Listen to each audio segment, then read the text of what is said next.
السلام عليكم وأهلا وسهلا بيكم في بودكاست نص الليل.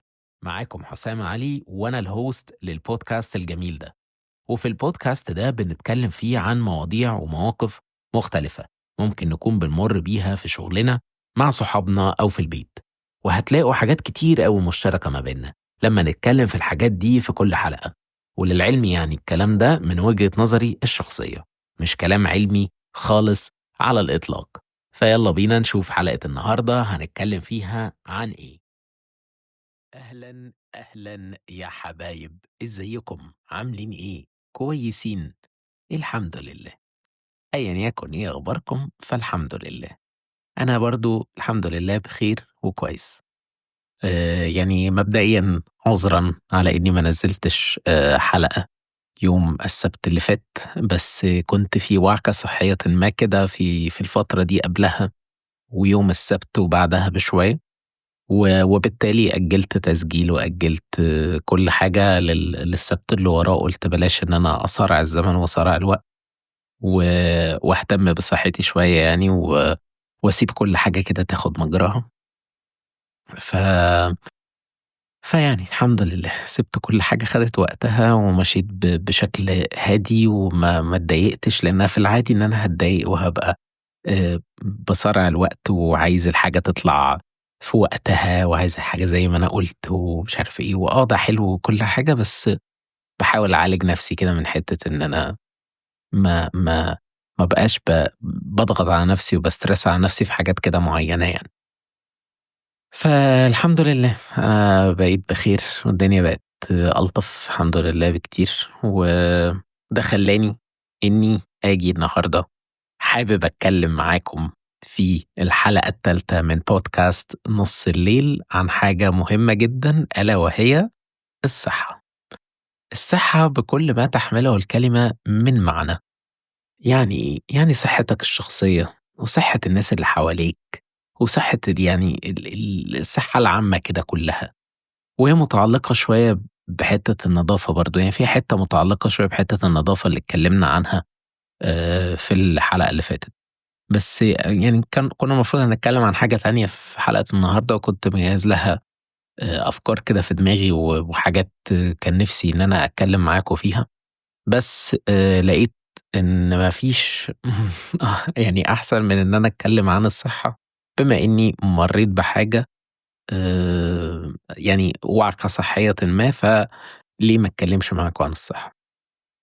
ولقيت الموضوع ده مهم جدًا، ولمّا قعدت أفكّر فيه قُلت طَب وليه ما نتكلّمش، وليه من دوري ومن واجبي كرجل في المجال الطبّي إنّي ما أتكلّمش معاكم في الحتّة دي. لو أنت ما تعرفش أو أنتِ ما تعرفيش فأنا صيدلي في الأساس، وما زلت يعني بامارس هذه المهنة العظيمة اللي هي ما بقتش عظيمة مؤخرًا من وجهة نظري يعني، مش عشان بس ما أجرّحش كتير. آمم و وشايف إن من دوري ومن واجبي إني أنصحك أو أنصح الناس اللي حواليّا بالحاجة الصح يعني. وإن أنا أحاول إن أنا أنتهج نفس النهج ده، وإني أعمل ده معايا أنا شخصيًا مع نفسي أنا، لإني برضه في أوقات كتير أنا ما باهتمش أوي بصحتي، ما يعني باغلط غلطات كده مش صح إن أنا أغلطها، ولمّا باخد بالي باقول ما كانش الصح إن أنا أعمل حاجة زي كده. فالمهم النهارده هنتكلم عن الصحة. الصحة يعني إيه؟ يعني صحتك النفسية، صحتك الشخصية، صحتك العقلية، صحتك من كل حتة. واهتمامك بيها، اهتمامك بصحتك، إنك تكون شخص مهتم بصحته من نواحي كتير، منها إنك ما تعملش حاجة غلط تضر بيها صحتك، ودي أنا باقولها لنفسي قبل ما باقولها لحد. إن في حاجات كتير عادات وحاجات كتير إحنا بنعملها في يومنا بتخلّينا مش مهتمين بصحتنا. أنا كنت زايد في الوزن أو ما زلت يعني زايد في الوزن، بس مؤخرًا بدأت أنزل شوية في الوزن، وديّة حاجة كويسة. و وما يعني ما بانصحش وعارف إنها حاجة مضرة جدًا على المدى البعيد، وبتسبب أمراض كتير أو هتوصّلك يعني لأمراض كتير على المدى البعيد، وآمم وحاجة مش كويسة خالص، بتقلل من نشاطك وحركتك اليومية، يعني ليها أبعاد كتيرة أوي، وما كنتش أنا مبسوط وفي نفس الوقت مش مش عارف أنزل في الوزن، فإن اتكلمنا من الجانب ده مش هنخلص، بس سريعًا يعني الموضوع ده مش يعني أنا كشخص كنت باحب جدًا الأكل، أو مش كنت يعني ما زلت أنا باحب الأكل، مش باكله لمجرد إني أعيش، يعني أنا باستطعم الأكل، فدي حاجة خطر جدًا إنك تسحبها منّي، أو حاجة صعبة يعني مش خطر، بس حاجة صعبة إنك تسحبها منّي. وكنت وصلت لمرحلة إن أنا يعني باcrave الأكل اللي هو من ناحية كده ب باستطعمه كده وباحبه كده، فاللي هو صعب إنك تقول لي بطّل ده مثلًا. فكان عندي حتّة كده هو مش عايز أروح لدكتور يحطّني على diet، لإن أنا لمّا كنت بامشي على diet مع نَفْسي بالتزم أسبوع، أسبوعين، وبعد كده بلح البلح، بالسلامة يا معلِّم، كل حاجة طارت. أخدت قرار في يوم من الأيام وقُلت لازم أروح. دخلت على application من الapplications اللي بتحجز منها يعني الدكاترة وتعرّفك الدكاترة اللي حواليك وكده. وحجزت. دكتور كان قريب منّي، كنت حابب إن الدكتور يكون قريب، عليه reviews كويسة. ما أعرفش وضعه إيه، بس كنت مقلّق جدًا من خطوة إن أنا أروح لحد و ي يعني يحطّني في نظام وفي diet معيّن، لإن أنا كنت برضه كنت زايد وقت ما دخلت الكلية، ورُحت للدكتور وقتها كان بس الأزمة كانت في 10 كيلو يعني. ورُحت للدكتور وحطّني على diet بنظام ما وبنسق ما معيّن، واللي هو أول يوم كذا، الفطار كذا، وتاني يوم كذا، الغدا كذا. فما كنتش يعني اللي هو مش ده مزاجي دلوقتي، يعني وقتها كنت ملتزم بيه وتمام، بس لو رُحت لحد وحط لي نفس الحاجات دي تاني دلوقتي، صعب أوي، صعب أوي بالنسبة لي إن أنا أروح للحتّة دي تاني يعني. فما كنتش عايز حد كده. فاخترت يعني الدكتور اللي لقيت فيه الreviews الكويسة واللي قريب من بيتي والدنيا بالنسبة لي تمام كده، باقي بس إن أنا أروح وأشوف هيقول لي إيه. وبصراحة رُحت واندهشت جدًا إنه سأل كام سؤال مهمين، ووقتها عرفت يعني إن هو فاهم في شغله بشكلٍ ما كبير. أول سؤال سألوني طبيعة شغلك إيه؟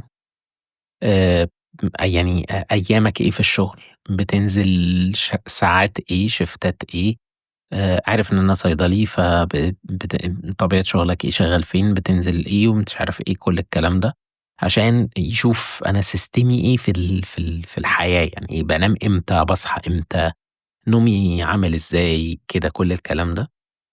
plus نقطة مهمة جدًا ألا وهي بتحب تاكل سكريات والّا لأ؟ فقال لي: "هل أنت sweet eater؟" قُلت له: "ده أنا حمار eater مش sweet eater يا معلم، ده أنا رهيب، ده أنا ممكن أدخل في حاجة مسكّرة ما اسيبهاش يعني." ف فقال لي: "طيب ماشي، إحنا بس مبدئيًا يعني إيه، ما بنعملش تحاليل، ما مش العادي إن أنا ما بابتديش بتحاليل، بس هتعمل 1، 2، 3 نتطمن بس بيهم على الدنيا عندك ماشية إزاي." و ونشوف هنعمل إيه. بس، وأعطاني بدايةً diet هيبقى ماشي إزاي، ومش restrict أوي على كل يوم هاعمل فيه إيه. فهّمني الدنيا عامةً، ده ممنوع، ده معانا، ده ممنوع، ده معانا، ده ممنوع، ده معانا. تقدر تعمل تاكل من اللي معانا ده كام مرّة في اليوم، ما ينفعش تزوّد من اللي معانا ده عن كام مرّة في اليوم، وهكذا. ففهّمني الدنيا عمومًا in general كده ماشية إزاي، وانطلق أنت يا معلم، روح أنت بقى شوف أنت دنيتك ماشية إزاي. قُلت له: "طب لأ بانزل نايتات مثلًا في أيام، فهل ده فيه مشكلة؟" قال لي: "لأ عادي، عيش حياتك عادي، عايز يبقى غداك في النايت تمام، بس بالنظام اللي أنا باقوله لك ده، يعني بالدنيا اللي أنا باقولها لك دي. طالما هتعمل ده في النايت يبقى الصبح هتعمل 1، 2، 3 وهكذا."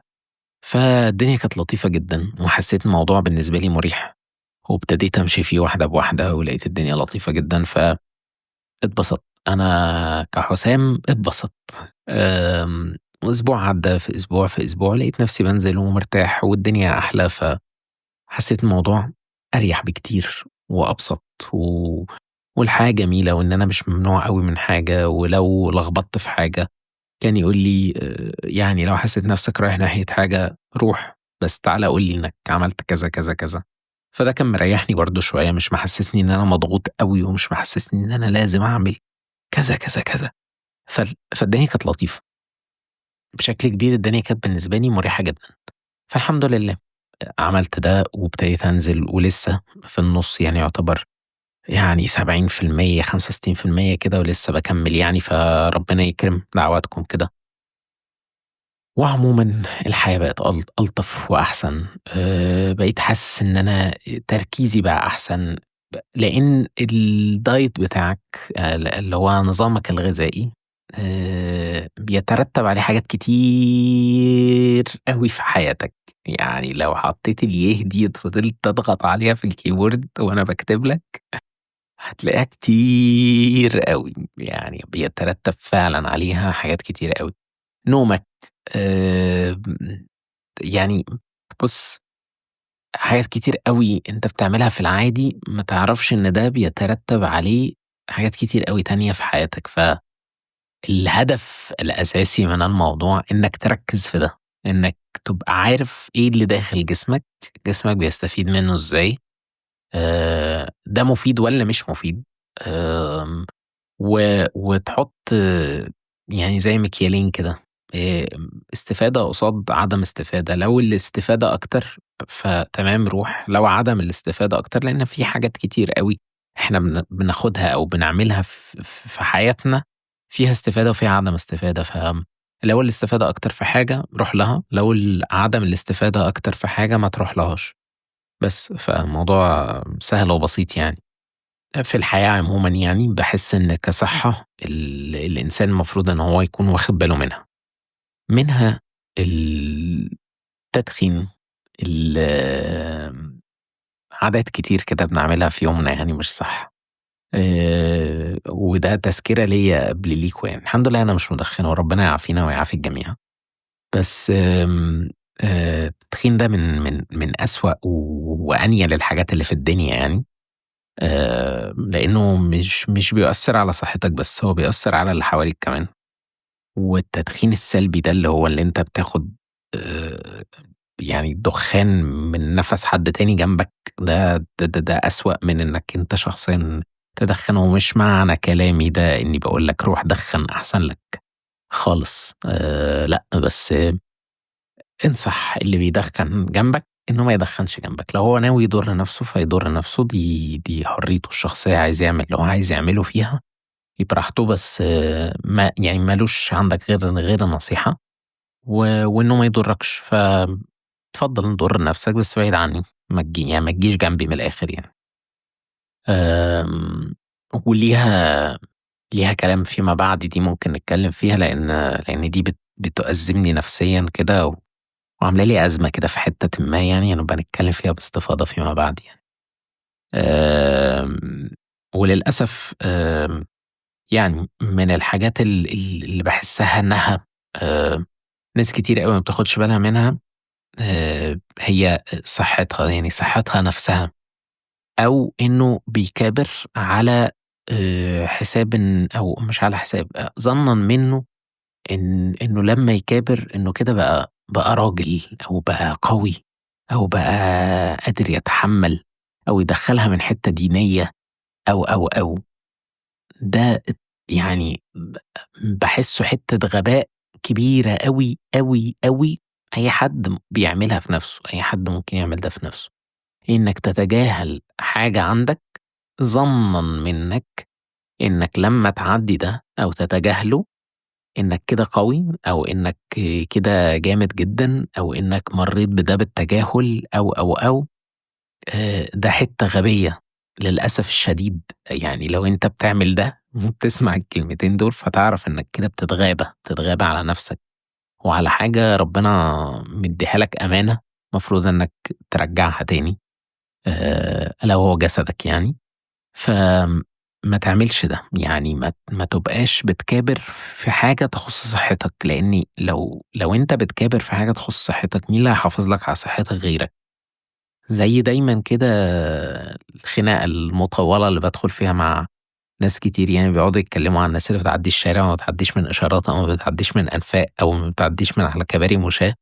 دايمًا بيبقى خناقتي معاهم لو دول ما حافظوش على حياتهم وما عدّوش من الأماكن دي، مين هيحافظ على حياتهم؟ بكل بساطة لو أنت يعني واحد مثلًا بيعدّي من طريق البحر في إسكندرية، آآ يسيب النفق اللي هو معدّي من فوقه نفق تحته على طول، يعني هينزل كام سلِّمة ويمشي براحته ويطلع من هناك كام سلِّمة براحته، يسيبهم ويقرر إنه يجري على طريق البحر اللي هو 5، 6 حارات من كل ناحية عشان يعدّي. إيه لازمته؟ يعني إيه لازمة الحركة دي؟ هتوفّر إيه؟ دقيقة، دقيقتين، صحتك أولى، حياتك أولى، يعني أهلك اللي هيترعبوا عليك فيما بعد، يعني خاف عليهم، يعني فكّر قبل ما تعمل حركة زي دي في توابع الأمور، إنّك لو اتخبطت هيحصل فيك أنت هتتدشدش مش يعني ومش بعيد لا قدّر الله تموت. فليه، ليه توصّل نَفْسك للحاجة زي دي؟ لو أنت فعلًا ما حافظتش على حياتك في الكام ثانية اللي أنت بتعدّي فيهم دول، مين هيحافظ لك عليهم؟ الناس اللي ما بتحبّش تستنى الإشارات يقول لك هاستنى الإشارة 3 دقايق، ما تُقف تستنى 3 دقايق، أصل يعني ال3 دقايق دول اكسب بيهم عُمرك وحياتك وصحتك، بدل ما لا قدّر الله تقعد على كرسي والّا تفضل قاعد في مستشفى شهرين 3 فترجع تندم وتقول يا ريتني قعدت ال3 دقايق دول واقفهم. مش هيحصل حاجة، متأخّر على ميعاد مش الدقيقتين بتوع الإشارة أو الدقيقة الزيادة اللي هتنزل فيها النفق وتطلع من الناحية التانية، ده اللي هيخلّيك يعني تروح شغلك أسرع والّا تروح ميعادك أسرع، إطلاقًا، إطلاقًا، إطلاقًا. فكّر فيها عمرك ما هتلاقي إن اللي أنا باقوله ده فيه كلمة غلط، يعني فكّر فيها فعلًا صح كده وبشكل جدّي مش هتلاقي اللي أنا باقوله ده فيه كلمة واحدة غلط. فكّر فيها لنفسك ولأهلك والناس اللي حواليك، كل الحاجات دي. فكّر فيها إن لو حد حصل له كده أنت تعرفه أو حد يعِز عليك أنت تعرفه حصل له موقف زي ده، عدّى وعربية خبطته والّا حصل له 1، 2، 3، 4. فكّر فيها كده بس لمجرّد التفكير هتلاقي إنّك لا يمكن تفكّر تعمل حاجة زي كده، لا يمكن. هتلاقي نَفْسك بتطلع في كل مرّة كده وأنت بتعدّي ييجي بس على بالك الموقف ده، هتلاقي إنّك هتطلع كوبري مشاة ولو كان 3 أدوار وتنزلهم من الناحية التانية. ما حدّش ييجي يقول لي أصل هُم عاملين مثلًا ما حدّش ييجي يقول لي أصل معمول كوبري مشاة عالي أوي، معمول سلالم عادية. أنت راجل بصحتك عاقل عارف كويس أوي إن دي صحتك، اطلعهم. ما تقوليش أصل في ناس كبيرة ما تعدّيش، ما تجيبليش حتّة حد تاني. أنا واثق مليون في المِيّة إن لو حد كبير هيعدّي العربيات هتُقف له، وإن هُم هيتعاونوا وهيوقفوا له وهيعدّي. دي واثق منها بنسبة 80%. أنا مش عايز أقول 100% يعني عشان في ناس كده ما بتحسّش بحاجة يعني، بس واثق منها بنسبة 80% إن في ناس كتير جدًا بعربياتها هتُقف عشان شخص راجل كبير مُسِن يعدّي. ماشي مش هاقول لك لا هينزل نفق ولا هيطلع كوبري ولا بتاع، ولا يمشي لحد إشارة 5 دقايق زيادة أو كل الكلام ده. دي نقطة أنا واثق منها، بس كأنت كشاب كراجل كبير كأيًا يكن، كطفل صغير، يعني أيًا يكن إيه دنيتك، قادر تمشي وقادر تطلع وقادر تعمل وقادر تحسب الحسبة اللي أنا باقولها لك دي، اعمل ده، اعمل ده لإنك يعني ما تتحججش بحجة حد تاني، لإن بارجع أقولها لك في الآخر هي صحتك وهي حياتك. فما تجيش تقول لي أصل في ناس كبيرة ما تقدرش مش عارف إيه. لأ، لأ، ما تحاولش. يعني هتجيبها لي يمين جيبها ليش ما تحاولش معايا في الحتّة دي. أخيرًا يعني عايز أقول إن الواحد إن ما خافش على صحته فما فيش حد هيخاف له عليها. غير أهلك. باحب أوي، أوي حتّة الحُب والحنان اللي موجودة في الأهل على ولادهم.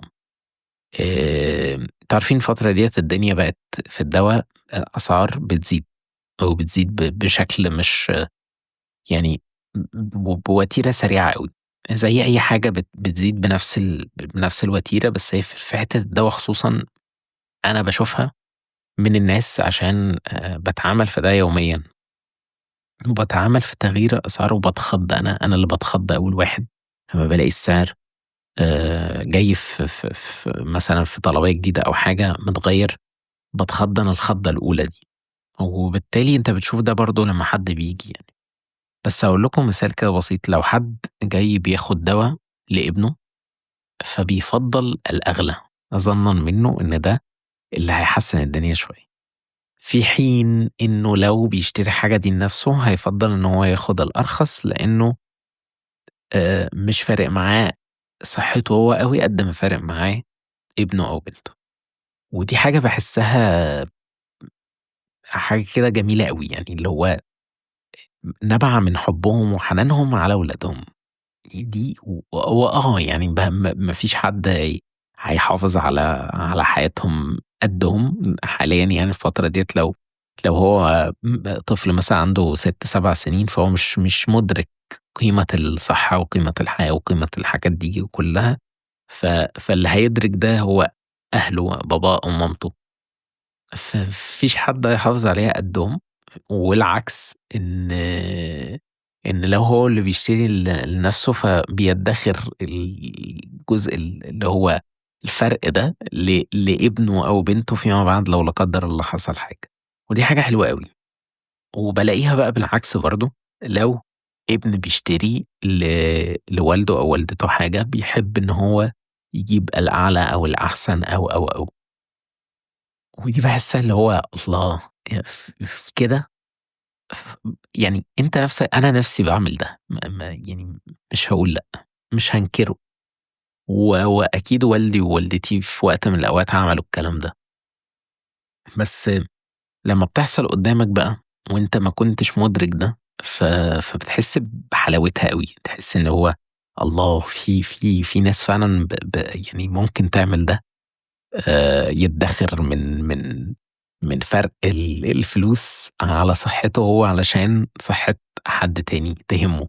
بس يعني أتمنى الناس كلّها تكون مُدركة حتّة الصحة وقيمة الصحة ديّة، ويبقوا عارفين قد إيه إن الحاجة زي كده مهمة وحلوة و و وتستاهل إن إحنا نستثمر فيها، وإن ربنا عاطيها لنا أمانة فلازم إن إحنا نرجّعها تاني زي ما ادّاها لنا أمانة نرجّعها زي ما خدناها يعني، فأتمنى والله إن الناس تُدرك قيمة الحاجة ديّة ويبقوا آمم عارفين إنها ليها قيمتها، والناس كتير أوي بتندم إنها ضيّعت يعني صحتها أو عملت حاجات غلط دمّرت بيها صحتها أو. وفي الأول وفي الآخر احمد ربنا على اللي أنت فيه، أيًا يكن إيه الوضع حاليًا يعني، فاحمد ربنا على اللي أنت فيه، وحاول إنك اللي باقي بقى تستثمره وتدّخره وما ت ما ت ما ت يعني ما تضيّعوش بسهولة يعني، ما تروحش للتهلكة كده من الآخر بسهولة يعني. بس وربنا يعني يعافينا جميعًا ويخلّينا في صحة وفي سلام دايمًا يعني، وحافظوا على صحتكم يعني يا جماعة. وإلى هنا تنتهي حلقتنا اليوم في بودكاست نُص الليل، وأشوفكم في الحلقات الجاية إن شاء الله، وأشوفكم على خير. سلام يا حبايب.